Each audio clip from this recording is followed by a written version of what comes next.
10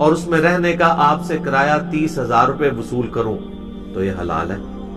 یعنی جب جب گڈز انوالو ہو جائیں گی، جب کوئی چیز ٹینجیبل فارم میں فزیکلی کوئی چیز انوالو ہو جائے گی، تو پھر وہ پیسے کے بدلے پیسہ نہیں ہوگا بلکہ اشیاء کے بدلے پیسہ ہوگا، اور وہ کاروبار ہوگا، وہ حلال ہوگا.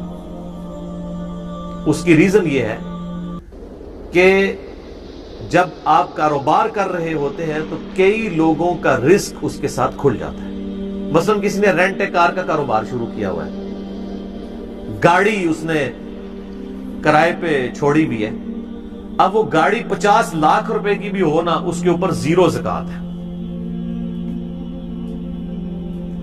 وہ گاڑی جب روڈ پہ چلے گی، اس گاڑی کا کرایہ جو ہے نا مالک وصول کرے گا، اور وہ کرایہ اگر وہ کھا کے استعمال کر لیتا ہے تو اس کرایے پہ بھی کوئی زکات نہیں ہے.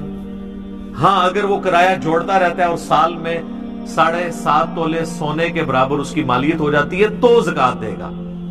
ورنہ 50 لاکھ کی گاڑی کے اوپر نہ گاڑی کے اوپر زکات ہے اور نہ اس کی کمائی کے اوپر. اگر وہ کمائی جڑ نہیں رہی، آپ ساتھ ساتھ کھا رہے ہیں. جیسے میں اکثر بتاتا ہوں کہ اسلام آباد میں کروڑ پتی غریب لوگ ہیں. F7 میں کروڑوں روپے کی ان کی کوٹھی ہے، زکات کوئی نہیں ہے. ایک پورشن میں خود رہتے ہیں، دوسرا پورشن کرائے پہ دیا ہوا ہے. 70,000 80,000 بعض اوقات لاکھ 1.5 لاکھ 3 لاکھ 4 لاکھ روپیہ بھی کرایہ وہاں پہ موجود ہے. وہ کرایہ اس سے وصول کرتے ہیں اور وہ مہینے کا اپنا خرچہ چلاتے ہیں. At the end of the day ان کی کروڑوں روپے کی کوٹھی کے اوپر 0 زکات ہے، کیونکہ انہوں نے اپنا مال رننگ میں لائے ہوئے. اگر آپ زکوٰۃ کے ٹاپک کو مزید بہتر سمجھنا چاہتے ہیں تو ہماری یہ 4 ویڈیوز دیکھ سکتے ہیں. اب انجینئر محمد علی مرزا صاحب سے یہ پوچھتے ہیں کہ آپ سلیپنگ پارٹنر کیسے بن سکتے ہیں. جو اوپر کرایہ دار رہ رہے ہیں ان کو اس سے نفع پہنچ رہا ہے. پھر اس گھر کے ساتھ وابستہ جتنی بھی چیزیں، کوڑا کرکٹ اٹھانے کے لیے کوئی مزدور آتا ہے، اس کی روزی اس کے ساتھ جڑی ہوئی ہے. پھر وہ بجلی استعمال کر رہے ہیں، اس بجلی کا کرایہ دے رہے ہیں گورنمنٹ کو، وابڈا کے پورے ملازمین کی تنخواہیں اس کے ساتھ جڑی ہوئی ہیں. تو اسلام یہ کہتا ہے کہ پیسہ رننگ میں آئے تو وہ کاروبار ہے، وہ حلال ہے اور اس میں اللہ کی طرف سے برکت ہے. اور پیسے کے بدلے پیسہ کمایا جائے کاروبار میں لگائے بغیر، لوگوں کا آ جائے کہ یہ لو پیسے اور مجھے اس کے بدلے اتنے پیسے دو، تو یہ ہے ظلم. اور یہ بھی یاد رکھیے گا کہ پروفٹ کی پرسنٹیج تو آپ فکس کر سکتے ہیں لیکن پروفٹ کو آپ فکس نہیں کر سکتے. مثلا میں نے اگر کسی کے کاروبار میں 10 لاکھ روپے لگائے کاروبار میں ایز اے سلیپنگ پارٹنر، جسے مداربہ بھی یہ کہتے ہیں کہ محنت تیری ہوگی، مال میرا ہوگا، اور میں اس کے ساتھ یہ طے کروں گا کہ مجھے آپ نے کمائی کا سپوز 50% دینا ہے. وہ اب میری مرضی ہے، جس طرح ہم کنسنسس کے ساتھ کریں. 30% لے سکتے ہیں، 70% وہ لے 30% آپ. آسان سمجھانے کے لیے 50% وہ لیتا ہے، 50% آپ. تو جو پروفٹ ہے اس کی پرسنٹیج فکس ہو گئی. کیا؟ 50%. مراد یہ کہ اگر وہ 10 لاکھ سے 10,000 روپیہ کمائے گا تو 5,000 آپ کو دے گا اور 5,000 خود. لیکن اگر اگلے مہینے وہ 5,000 کمائے گا تو اب آپ کو 5,000 نہیں وہ دے گا بلکہ 2,500 دے گا.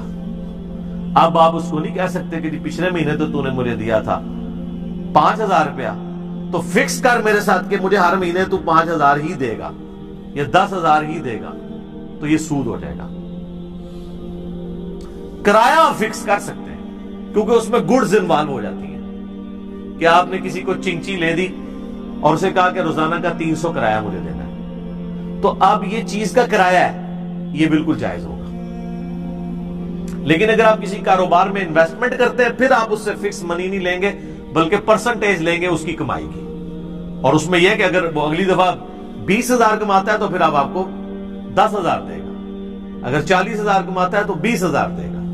1 لاکھ کماتا ہے تو 50,000 دے گا.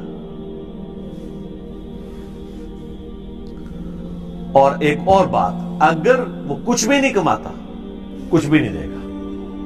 اور اس سے اگلی بات کہ اگر اس کو نقصان ہو جاتا ہے تو نقصان بھی وہ برداشت نہیں کرے گا.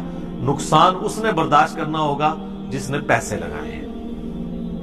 اسلام میں ہے کہ جس کا مال لگا ہوا ہے نا، نقصان اس نے برداشت کرنا ہے. کیوں؟ لاجیکلی محنت کرنے والے تو محنت کی، نقصان ہو گیا، نقصان ہونے سے محنت والے کی محنت ضائع ہوئی. اور مال والے کا کیا ضائع ہوگا؟ مال. یہ تو نہیں کہ اس بیچارے کی محنت بھی گئی، اس کے بعد پیسے بھی نہیں تھے اور وہ پیسہ بھی برداشت کرے. کسی نے زمین میں کھیتی باڑی کی کسی دوسرے کی زمین پہ، فصل خراب ہو گئی تو کھیتی باڑی کرنے والے کسان کی محنت کا نقصان ہوا اور اس کی جو ہے وہ انویسٹمنٹ کا نقصان ہوا. اب وہ یہ نہیں کہے گا کہ جی اس سے تو لاکھ کی کمائی ہونی تھی تو نقصان ہو گیا، آدھا تو برداشت کر آدھا میں. نہیں، پورے کا پورا وہی برداشت کرے گا. اس کا مال ضائع ہوگا اور کسان کی محنت ضائع ہوگی، ورنہ تو ظلم ہو جائے گا. تو یہ اس اعتبار سے یاد رکھنا ہے. اور دوسرا یہ بھی یاد رکھیں، بعض لوگ یہ کہتے ہیں کہ جی بینک والا سود تو حلال ہے، کیونکہ اگلے زمانوں میں سود یہ ہوتا تھا کہ امیر لوگ غریبوں کا استحصال کرتے تھے اور ان سے وہ مال لے کر اس کے عوض ان کو، یعنی غریب سے غریب تر ہوتا تھا، امیر سے امیر تر ہوتا تھا. آج کل تو بالکل الٹا سسٹم ہے. بینک خود کہتا ہے کہ آپ ہمارے پاس پیسے رکھوائیں، ہم آپ کو اتنا سود دیں گے. تو بینک پہ تو کوئی ظلم نہیں ہو رہا، بینک تو خود آپ کو آفر دے رہا ہے. بینک سے جڑے ہوئے پیسوں کے معاملات کو بہتر سمجھنے کے لیے ہم اگلی ویڈیو سنیں گے. اس ویڈیو میں کہی جانے والی تمام باتوں میں سے آپ اور اس بات سے اختلاف رائے کر سکتے ہیں جو قرآن و سنت سے ٹکراتی ہو.